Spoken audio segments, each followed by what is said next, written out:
sabia que a festa de São João é popular aqui no Brasil? Sei sim, compadre. Mas hoje a gente vai falar sobre a fogueira de São João.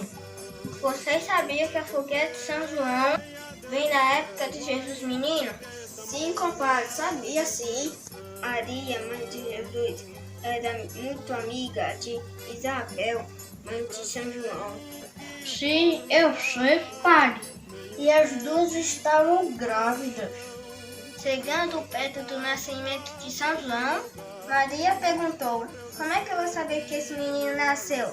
Então Isabel disse: quando o menino nascesse, ela ia acender a fogueira das grandes. Passado o tempo, Maria viu uma fumaça lá pelas montanhas.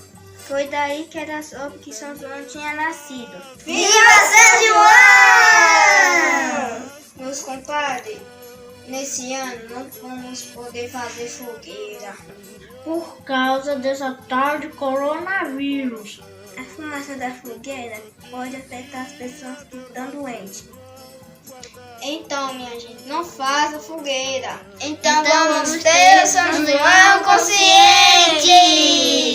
Viva São João!